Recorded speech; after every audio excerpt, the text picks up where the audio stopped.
আসসালামু আলাইকুম। আমরা গতদিন দেখেছিলাম ট্রেড ফাইন্যান্সের chapter 4 documents in trade service. এই চ্যাপ্টারের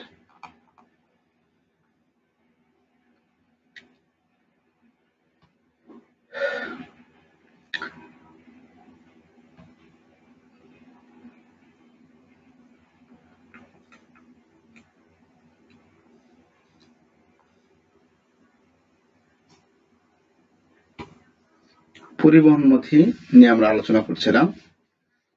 পরিবহন নথির বিষয়বস্তু বিভিন্ন প্রকার পরিবহন নথি, তারপরে ইউসিপি 600 এর অধীনে বিভিন্ন পরিবহন নথি ট্রান্সশিপমেন্ট নিয়ে আলোচনা করুন। এরকম পরিবহন নথি নিয়ে এই 4টি প্রশ্ন আলোচনা করা আছে। আজকে দেখব বীমা নথি। হ্যাঁ, আমাদের 8 থেকে শুরু হয়েছে। এটা বীমা নথি। যদি আমরা দেখি 8 হচ্ছে বীমা নথি, 9 বীমা নথি। আচ্ছা, তারপরে আমাদের অন্যান্য আর্থিক নথিগুলো আছে, বিল অফ এক্সচেঞ্জ। এই দুটো হচ্ছে বীমা নথি সম্পর্কিত। তারপরে আছে আর্থিক নথি, বিল অফ এক্সচেঞ্জ সম্পর্কিত। তো এরকম প্রত্যেকটা নথি আমরা প্রথম থেকে যে প্রশ্নটা করেছিলাম হয়তো আমরা ভুলে গিয়েছি, আরেকবার দেখে নেই। এই নথির যে শ্রেণী বিভাগগুলো আছে, নথির যে শ্রেণী বিভাগগুলো আছে, এগুলো আমরা পর্যায়ক্রমে আলোচনা করবো। ঠিক আছে, এই যে পরিবহন নথি, পরিবহন নথি নিয়ে আমরা কতদিন আলোচনা করছি, আজকে করবো বীমা নথি, তারপরে আর্থিক নথি, এই যে বিল অফ এক্সচেঞ্জ, এর প্রত্যেকটা নথি নিয়ে আমরা আলোচনা করবো। আচ্ছা, আমরা তাহলে দেখি।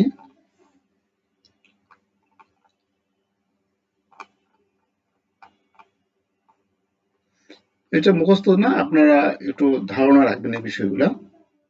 বীমা নথি আমাদের 8 থেকে শুরু হবে। এটা তো পাঠাতে চাইছি, পাঠায় জানি, এত ব্যস্ততা, কোনটা মনে রাখি আর কোনটা কি করি কিছু বুঝে উঠতে পারছি না।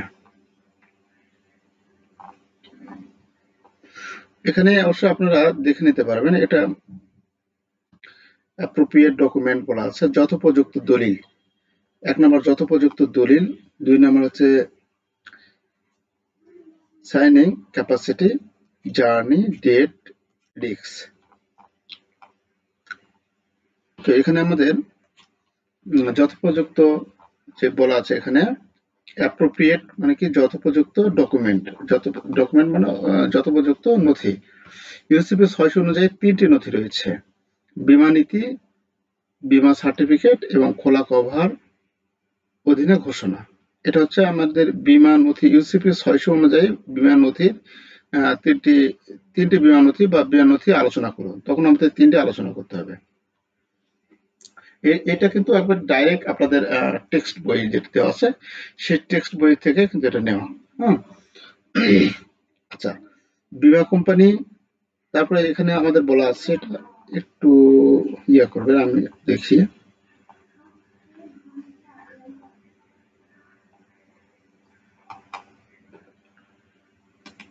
এটা আমি ওয়ার্ড ফাইল থেকে দেখাই, 4 নম্বর লেকচার শিটটা, তাহলে বেশি ভালো হবে মনে হয়।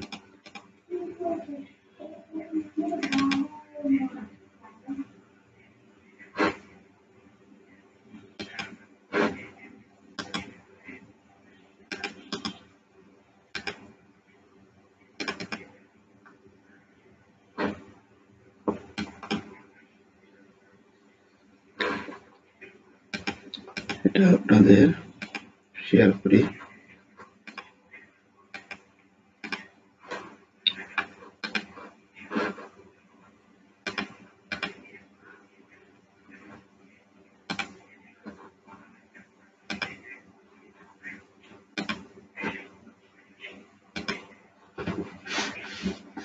আচ্ছা, এটা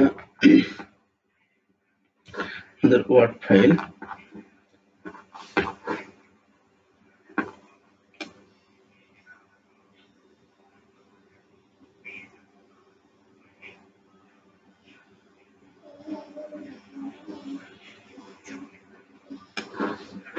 এখানে ঠিকই আছে। উপযুক্ত নথি,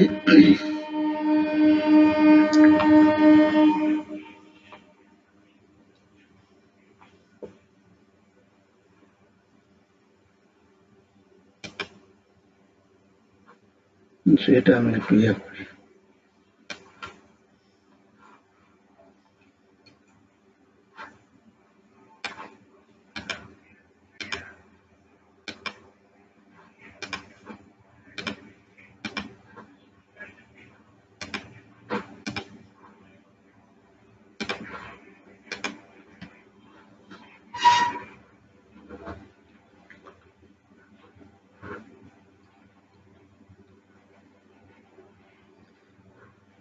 একটু দাঁড়ান, আমি শুধু এটা একটু ওপেন করে নিই।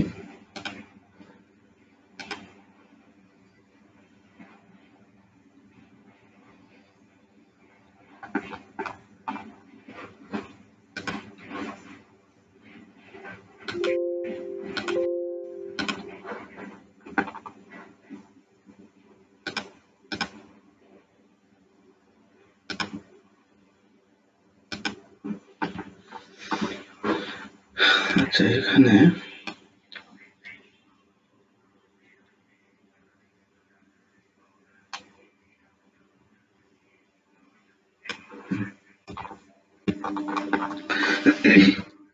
তাহলে ইউসিপি 600 এবং আইএসবিপি 745 এর অধীনে বীমা নথিগুলোর প্রধান প্রয়োজনীয়তাগুলো কি কি, অর্থাৎ বীমা নথিতে কি কি জিনিস, প্রয়োজনীয় জিনিসগুলো আমাদের থাকতে হবে, থাকলে আমাদের অর্থাৎ বীমা নথি শর্ত পূরণে কি কি বিষয়গুলো অন্তর্ভুক্ত থাকা উচিত। 1 নম্বর, উপযুক্ত নথি। ইউসিপি 600 অনুযায়ী নথির 3টি নথি রয়েছে: বীমা নীতি, সার্টিফিকেট এবং খোলা কভার অধীনে ঘোষণা। বীমা পলিসি হলো উচ্চতর দলিল, কভার নোট ইউসিপি 600 অধীনে বীমা পলিসি নয়।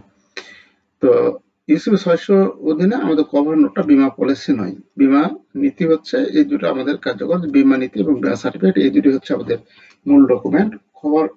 খোলা কভার অধীনে ঘোষণা, এটা বলা আছে যে ইউসিপি 600 অধীনে বীমা পলিসি নয়, এটা পলিসি নয়।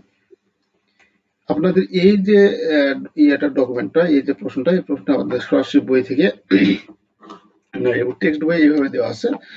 আমাদের এখানে স্বাক্ষর করার ক্ষমতা থাকতে হবে। আমাদের যে বীমা নীতি, সেই বীমা নীতির মধ্যে স্বাক্ষর করার ক্ষমতা থাকতে হবে। বীমা কোম্পানির আন্ডাররাইটার, বীমা কোম্পানি এজেন্ট বা আন্ডাররাইটার এবং বীমা কোম্পানির আন্ডাররাইটার প্রক্সি, মানে কারা কারা স্বাক্ষর করবে বা কাদের স্বাক্ষর থাকবে সেই কথাগুলো এখানে বলা আছে।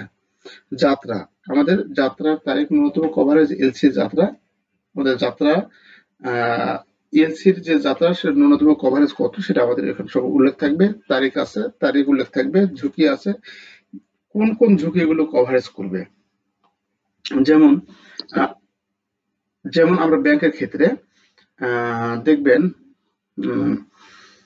বিশেষ করে ব্যাংকের যে ঝুঁকিগুলো থাকে, বীমা করা থাকে, সেটা হচ্ছে আপনার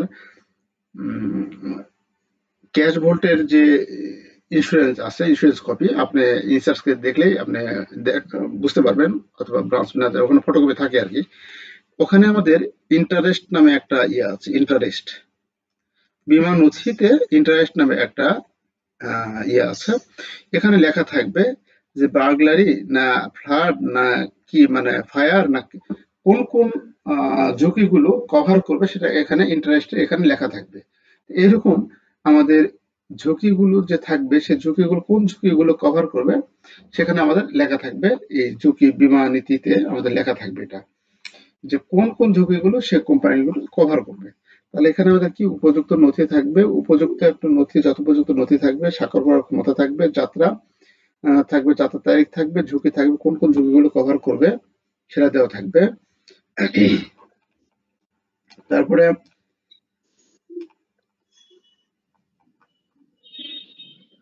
পরিমাণ পরিমাণ দেওয়া থাকবে, কত দূর পর্যন্ত পরিমাণ আমাদের সেখানে ঝুঁকি কভারেজ করার ক্ষমতা রয়েছে বা কভারেজ করবে সেটা দেওয়া থাকবে। এখানে পরিমাণে এখানে একটা বিষয় পড়ে দেখি যে যদি বীমা কভারেজের প্রয়োজনীয় ঋণের কোনো ইঙ্গিত না থাকে, তাহলে বীমা কভারেজের পরিমাণ অবশ্যই সিআইএফ বা সিআইপি মূল্যের কমপক্ষে 110% হতে হবে। আচ্ছা, তাহলে আমাদের যদি বীমা কভারেজের প্রয়োজনীয় ঋণের কোনো ইঙ্গিত না থাকে, তাহলে বীমা কভারেজের পরিমাণ অবশ্যই সিআইএফ কস্ট ইন ফেইথ আর সিআইপি আমাদের কস্ট ইন প্রাইস মূল্যের কমপক্ষে 110% হবে। এটা একটা অঙ্ক নাকি যেন একটা প্রশ্ন আছে, নিচে দেখবেন আমরা। আর মুদ্রা, আমাদের কোন মুদ্রায় এটা থাকবে, এসিটা কোন মুদ্রায় আমাদের কনভার্ট করতে হবে বা কোন মুদ্রায় পরিশোধিত হবে, সেই বিষয়টা এখানে উল্লেখ থাকবে। তাহলে মূলত কথা হচ্ছে এগুলা না, এগুলা আপনারা নিজের থেকে লিখতে পারবেন। এই যে পয়েন্টগুলা, হেডিংগুলা, এই হেডিংগুলো জানা অত্যন্ত জরুরি। উপযুক্ত নথি স্বাক্ষর করার ক্ষমতা, যাত্রার তারিখ, ঝুঁকি, এই বিষয়গুলো আমাদের জানা প্রয়োজন। তাহলে আমরা এই প্রশ্ন দ্বারা একটি উপযুক্ত বীমা নথি হতে গেলে কি কি শর্তাবলী দরকার এরকম, অথবা একটি উপযুক্ত নথিতে, বীমা নথিতে কি কি প্রয়োজনীয়তা থাকা দরকার, এই ধরনের প্রশ্ন পেঁচে আসে। অর্থাৎ আমাদের বীমার একটা সম্পূর্ণ পলিসি হতে গেলে এই পলিসিতে কি কি বিষয় অন্তর্ভুক্ত থাকে সেটা আমরা দেখবো, এই পয়েন্টগুলো দেখার চেষ্টা করবো। Discuss the common discrepancies in a insurance document. এটা আপনি বানিয়ে দিতে পারবেন। বীমা কোম্পানিতে সাধারণত অমিল বা অসংগতি গুলো কি কি? বীমা নথিতে বীমার যে দলিল আমাদের কাগজ আছে, আমাদের এসি সংক্রান্ত, সে কি কি অসঙ্গতি থাকতে পারে? বীমার প্রথমে দেখুন, বীমার পরিমাণের সাথে আমাদের অসঙ্গতি থাকতে, বীমার পরিমাণে উল্লেখ আছে আমাদের বীমা আর কাগজপত্রের নথিতে আরেক ধরনের উল্লেখ আছে। এরকম আমাদের ডিফার থাকতে পারে। বীমা কোম্পানির নামের পরিবর্তন থাকতে পারে, বা এজেন্টের নামের পরিবর্তন হতে পারে। ক্রেডিট ক্রেডিট প্রয়োজনের তুলনায় উপস্থিত বীমার ধরন এবং সঠিকভাবে স্বাক্ষর করা হয়েছে কিনা, অর্থাৎ আমাদের এখানে ভুল ভ্রান্তি কোন কোন জায়গায় আমাদের হতে পারে সেটা আমরা এখানে তুলে ধরবো। বীমাকৃত পক্ষ, বীমার যে পক্ষ করেছে সে পক্ষের নামের ভুলে থাকতে পারে, এরকম এখানে অনেক কিছু, তারিখে ভুল থাকতে পারে, পরিমাণে ভুল থাকতে পারে, বীমাযোগ্য স্বার্থের ভুল থাকতে পারে, মালপত্র যে মালের কথা বলা হয়েছে সে মালের আসলে প্রকৃতপক্ষে বহন করা হচ্ছে না, এরকম থাকতে পারে। এরকম অনেক ধরনের ভুলভ্রান্তি থাকতে পারে, সে অসঙ্গতিগুলো আমাদের তুলে ধরতে হবে। হ্যাঁ, বীমা কোম্পানির সাথে কি কি ভুলগুলি সাধারণত থাকে। আচ্ছা, আমরা এই হচ্ছে আমাদের বীমা কোম্পানির 3টা প্রশ্ন এখানে আলোচনা করা আছে, মানে বীমা সম্পর্কিত। তারপরে আছে বিল অফ এক্সচেঞ্জ, আর্থিক নথি সম্পর্কিত। বিল অফ এক্সচেঞ্জ মানে কি? বিনিময় বিল। বিনিময় বিলটা কি? যে বিলটা আমরা কি করি, বিনিময় করতে পারি, তাই না? যে বিলটা আমরা কি করতে পারি, বিনিময় করতে পারি, সেটা হচ্ছে বিনিময় বিল। বিনিময় বিলের ব্যবহার আমাদের দেশে খুব কম। আচ্ছা, বিল অফ এক্সচেঞ্জটা কি এখানে বলা আছে? বিল অফ এক্সচেঞ্জ হলো একটি আইনি নথি যা বকেয়া পরিমাণের দাবি প্রমাণ দেয়। তো বিনিময়ের বিল হলো লিখিতভাবে একটি নিঃশর্ত আদেশ যা একজন ব্যক্তির দ্বারা অন্য ব্যক্তির কাছে সম্পাদন করা হয়।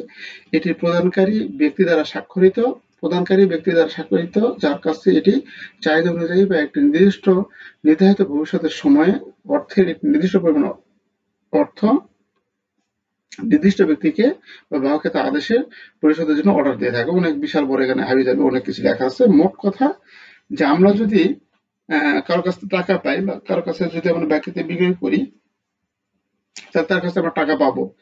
এখন তার কাছে টাকা সরাসরি বাকি না দিয়ে বা তার কাছে টাকা পাবো, তাকে আমরা টাকা না দিয়ে সরাসরি বলবো যে ভাই তুই ঠিক আছে 3 মাস পর দিবি, 5 মাস পর টাকা দিবি, সমস্যা নেই। স্ট্যাম্পের উপর লিখিত হবে, সেটার উপর সাইন করে তুই টাকা নিতে পারিস।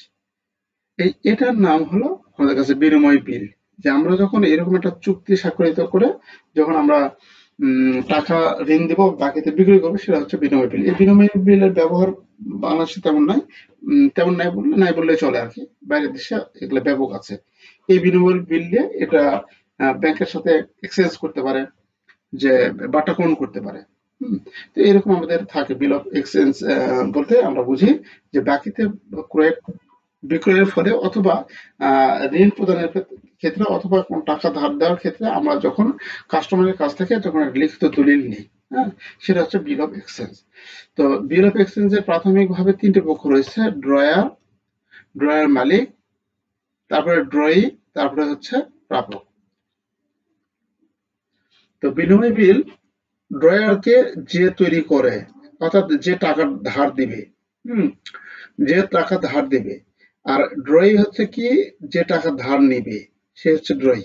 আর প্রাপক কি হচ্ছে ব্যাংক। এখানে মনে রাখবো, প্রাপক হচ্ছে ব্যাংক, মানে ব্যাংকে টাকাটা পাবে। টাকাটা কোথায় যাবে? ব্যাংকে যাবে। প্রাপক হলো সেই ব্যক্তি যার কাছে প্রদেয় বিল ড্রয়ারটি তার ব্যাংকে প্রদেয় হতে পারে।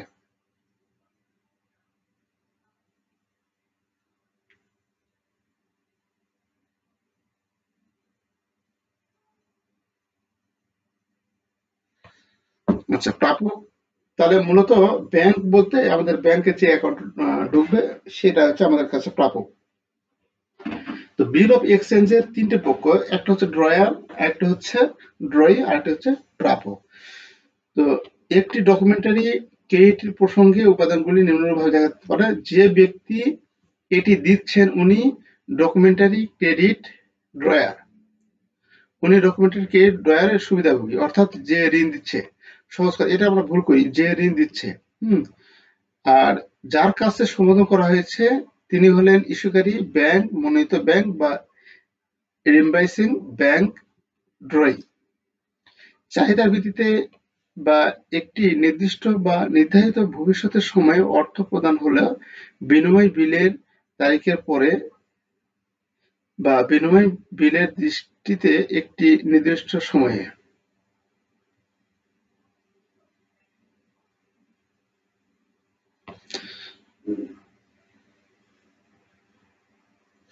চাহিদা ভিত্তিতে বা একটি নির্দিষ্ট বা নির্ধারিত ভবিষ্যতের সময়ে অর্থ প্রদানের অর্থ হলো বিনিময় বিলের তারিখের পরে বা বিনিময় বিলের দৃষ্টিতে একটি নির্দিষ্ট সময়ের পরে।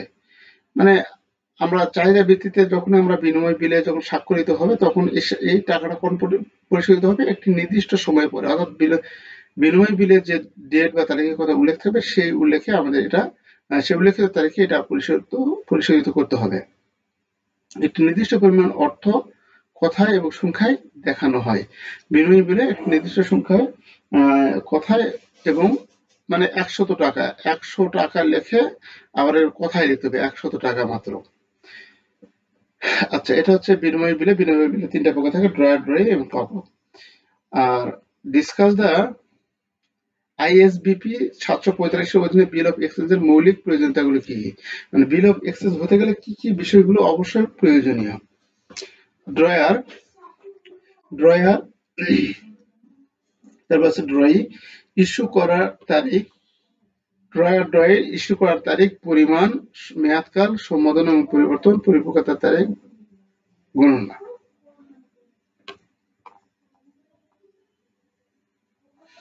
তাহলে বিল অফ এক্সচেঞ্জ, এটা কিন্তু ভালো প্রশ্ন। বিল অফ এক্সচেঞ্জের কি কি বিষয়গুলো আমাদের থাকা দরকার? তাহলে ড্রয়ার, ড্রয়ি মানে কে তৈরি করতেছে আর কে এটার লাইবিলিটি গ্রহণ করবে, দায় গ্রহণ করবে। যে তৈরি করতেছে এটা ড্রয়ার, এ ধরুন টাকা ধার দিয়েছে, ড্রয়ি হচ্ছে যে টাকা ধার নিয়েছে, যে দিচ্ছে আর কি, তৈরি করে দিচ্ছে। ইস্যু করার তারিখ অবশ্যই থাকবে, পরিমাণ থাকবে, মেয়াদ থাকবে, সংশোধন এবং পরিবর্তন থাকবে, পরিপক্কতা, তারিখ গণনা। মেয়াদকাল ভিত্তিক খসড়া দুই প্রকার। আচ্ছা, সমস্যা নাই, এর সঙ্গে আরো পয়েন্ট দুই একটা জুড়ে দিতে পারেন আর কি।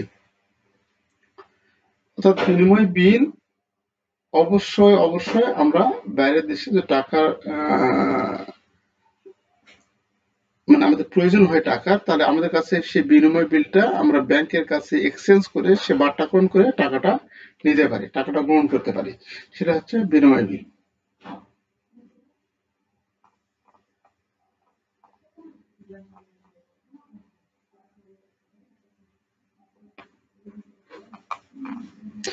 আচ্ছা, ইউসিবি 600 অনুযায়ী অন্যান্য নথি নিয়ে আলোচনা করুন। অন্যান্য নথি বলতে আমাদের যেটা আছে ওজন বা তালিকা, প্যাকিং, পণ্যের ওজন বা তালিকা, প্যাকিং, উৎপত্তি সার্টিফিকেট, কোথায় পণ্য তৈরি হয়েছে সেই সার্টিফিকেট লাগবে, স্বাস্থ্য সার্টিফিকেট বা ফাইটো স্যানিটারি সার্টিফিকেট বা বিশ্লেষণের সার্টিফিকেট লাগবে, পরিদর্শনের সার্টিফিকেট লাগবে।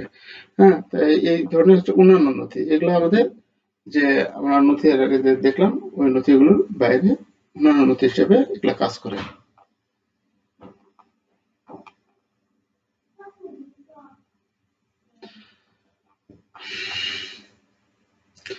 এখানে বলা হচ্ছে আন্তর্জাতিক বাণিজ্যে ব্যবহৃত দলিলসমূহ আলোচনা করো। আন্তর্জাতিক বাণিজ্যে, আমাদের বৈদেশিক বাণিজ্যে যে দলিলসমূহ আমরা ব্যবহার করে থাকি, বাণিজ্যিক চালান, চালান অবশ্যই আমরা এখানে ব্যবহার করে থাকবো। এক দেশ থেকে যে দেশ থেকে পণ্যটা পাঠিয়ে দিচ্ছে ওই পণ্য বিবরণ সহ একটি কাগজ আমাদের কাছে পাঠিয়ে দিই, সেটা হচ্ছে চালান। ট্রান্সপোর্ট ডকুমেন্ট, ট্রান্সপোর্ট ডকুমেন্ট এখানে আছে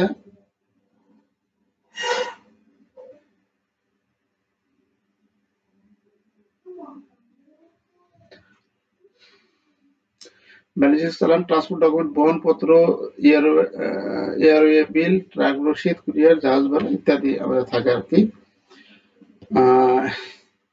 এই জন্য ঘটকপত্র বা চার্টার পার্টি এই জিনিসগুলো আমাদের কিন্তু পরীক্ষা আসে। হ্যাঁ, একটু দেখে নেবেন একটু। যে লিখিত চুক্তির মাধ্যমে জাহাজের মালিক মাসুলের বিনিময়ে পণ্য বহনের জন্য একখানি সম্পূর্ণ জাহাজ এর অধিকাংশ স্থানে নির্দিষ্ট সমুদ্র যাত্রার জন্য নির্দিষ্ট সময়ের পণ্য প্রেরককে ভাড়া দিয়ে তাকে নৌ ঘাটকপত্র বলে। তাহলে আমাদের ওই জাহাজটাকেই নির্দিষ্ট পণ্যের জন্য নির্দিষ্ট পরিমাণ ভাড়ার বিনিময়ে নির্দিষ্ট পরিমাণ অর্থের বিনিময়ে যখন ভাড়া দেয় তাকে বলে নৌ ঘাটকপত্র।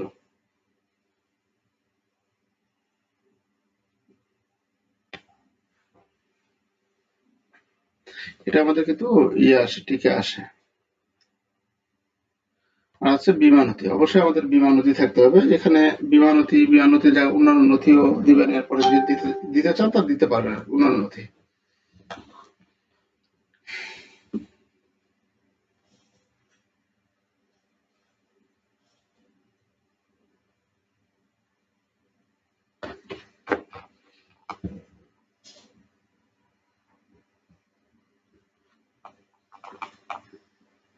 ও সরি, অন্যান্য নথিতে আছে, হ্যাঁ।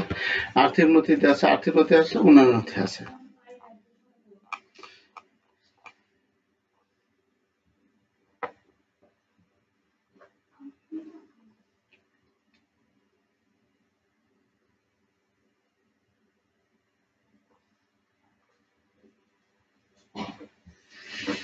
আচ্ছা,